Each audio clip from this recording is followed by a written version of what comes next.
Throughout this series and in other YouTube videos on this channel, I've been pretty vocal about my love of Rebel pilots. And, from the original trilogy, the good one. All right, no offense, prequel fans. But yeah, I'm not the only one. Rebel pilots are very popular. And while today's kids tend to, kind of look up to Jedi as being the aspirational warriors of the Star Wars universe, if you grew up in the 80s, it was all about X-Wing pilots. I mean, that was the coolest of the cool. And that is probably what sparked my love for pilots. And Hasbro kind of has been very squirmish about doing lots and lots of pilots, especially at first. And I recall actually asking them about this, and their response was they felt that putting three characters that were essentially in the same outfit, the same orange outfit in one packaging, was just going to be a bomb at retail. And with the exception of a very, very rare SKU here and there, like this 12-inch Biggs and Wedge pack from FAO Schwartz, every time there's been a Rebel Pilots multi-pack, you'll notice there's never three orange-clad pilots. That's because, well, there are different colors. Gray, green, red, droids, Imperials. You could do a lot of things to kind of mix it up, and that's what they've done. Hasbro is just convinced that doing a multi-pack of just pilots would never work. Although, of course, now we have Hasbro Pulse with the multi-packs, and maybe we'll see something like this. Although, granted, almost every pilot from the original trilogy has been done at this point.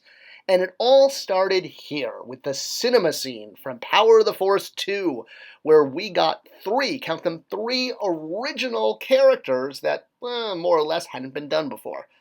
And it was released as part of the kind of flashback series in the preempt for Episode 1, tying in the Rebel pilots to Naboo pilots. Most of the cinema scenes tended to give us usually one new character and kind of some redos. Not everyone. I mean, we had Jabba's dancers in there. They gave us three original characters, but yeah, okay, also the Cantina Aliens one. All right, I guess my theory isn't working too well. But the point is, this pack introduced three brand new pilots, and for someone like myself who really wanted to collect a lot of Rebel pilots, well, this pack basically opened the door to that. And a big part of that is the lack of Rebel pilots we'd had. Sure, we had Luke Skywalker in Wave 2 of the Power of the Force line. Not only was he more buffed up, but this wasn't X-Wing Luke. This is Snowspeeder Luke. He's wearing a Snowspeeder outfit. Now, Biggs, when he was released on a single card, he came in an X-Wing outfit, noticing the differences between the legs and the little kind of, extra cushion around the neck that the Snowspeeder pilots have. So, yeah, we also got Wedge in a Snowspeeder outfit with the Millennium Falcon carrying case, and even though he was released with the wrong deco on his helmet at first, he had Luke's helmet deco. You can go back and see the video on that. We did get a quick running change to correct this, but it was still just Luke's buffed up body with a new Wedge head. So getting a true Episode 4 Wedge in an X-Wing outfit was amazingly cool. Especially because, well, I mean, Wedge does have a bit of a cult behind him, a good cult, not the bad kind of cult. We never had a figure of him in the original line, and, as the only other Rebel pilot that survives 2 Death Stars and appears in all 3 movies, we always felt he deserved a single-carded figure. We did get this one, which was a mail-away figure, not actually sold in stores, but it was based on the Gold 2 body, which was a little bit too big. So not quite right, but at least it satisfied the, single-carded Wedge. And then finally in the vintage collection, we got an actual Wedge in an X-Wing outfit, noting it is the Return of the Jedi look, although the helmet is a little bit A New Hope.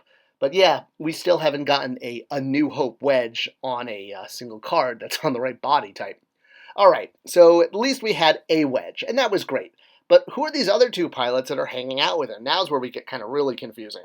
All right, so this first guy here, the alien, and of course throwing in an alien is great because much like having 3 guys in orange suits, well, here you have 3 pilots, and one of them's not a human, so it can stand out. And you may recognize that face of the species that this is someone from Sullust, a Celestian, like Nine Numb. So you're probably saying, okay, well, I see guys in red and white, what's the difference? So we know who Nine Numb is, right? He's the one who was the co-pilot of the Millennium Falcon during the Battle of Endor against the second Death Star. He, was co-pilot with Lando Calrissian. Colt 45, it works every time. All right, and yeah, all right, he appeared in the Disney sequel movies, but maybe the less said about that, the better. Come on, Nine Numb is a classic trilogy character. Now, this guy in the white outfit, same species, and actually the brother, continuity-wise, of 9 Num. This is 10 Num. Get it? 9 Num, 10 Num. But this image here, this image of him in the white outfit, this was a pre-production stock shot. In the movie, he never wore this shot. So here is 10 Num in the movie. He's standing just behind Lando Calrissian. Colt 45 works every time. So yes, that's 10 Num. Now, a figure was released as 9 Num in this B-Wing outfit, but this is not 9 Num. This is 10 Num. 9 Num wears a very different outfit, a unique outfit with a vest. So it's been very confusing because we've gotten multiple figures of Celestians in Rebel pilot gear in white, in red, sometimes called 9 Num, sometimes called 10 Num. But yeah, that guy in the Rebel briefing scene and on Endor, that's not 9 Num, that's 10 Num. He's wearing a B-Wing outfit. 9 Num wears a or a black vest over his red outfit.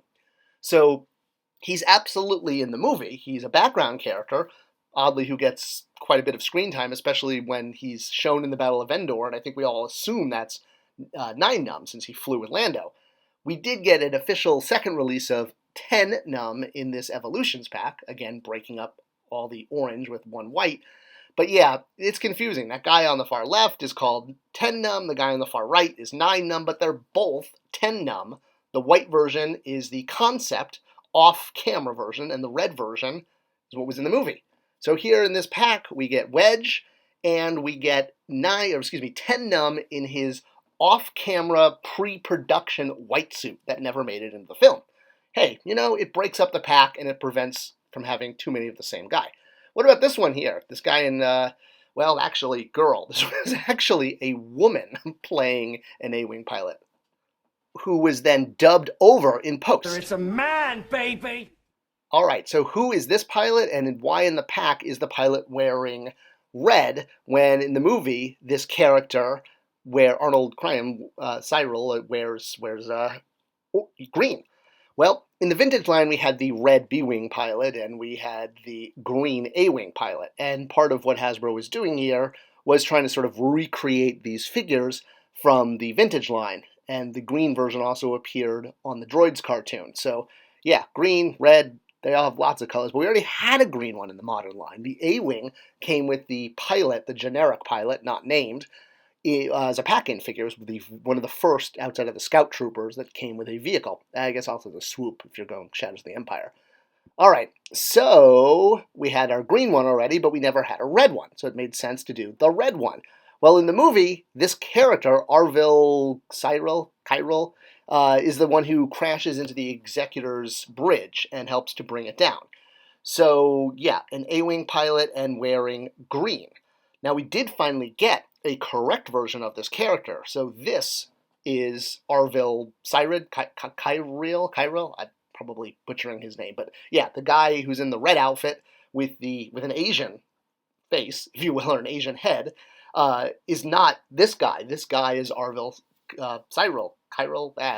Arvil, let's just call him that. So he was Green Leader and was released with an A-Wing at Walmart years and years and years and years and years later. All right, so now in the Rebel briefing room, you can see there are pilots in red outfits. So yes, red pilots are part of canon, and for the most part, they tend to be the B-Wing outfits. All right, so this guy, who's actually was played by a man, not a woman, changed. This is Lieutenant Telsij, T-E-L-S-I-J. Yeah, I Wikipedia that one. So this is Gray 2 was the designation. So this is the character, the head that is on that red pilot. But he wears gray. He's a Y-Wing pilot, not an A-Wing pilot. So the figure you're getting in the box has the head from one character and the body from another. It's called a different character. So yeah, we did finally get the correct version of Lieutenant Telsij in this Battle over Endor 4-pack, again, years and years and years later. So going back to the Rebel Pilots pack, yeah, that red pilot in the middle, that's no one. I mean, it's the wrong head, it's the wrong colored outfit, and 10 Num is in his pre-production white suit that never showed up. But hey, at least the pack gave us Wedge, and a really good A New Hope Wedge, which honestly, this is probably the best A New Hope Wedge we've gotten to this date, since the carded vintage one is from Return of the Jedi. craziness. This pack is insane, but I still loved it because it kickstarted doing Rebel pilots, and hey, we got a really cool Rebel hangar base. And in the end, isn't that what matters?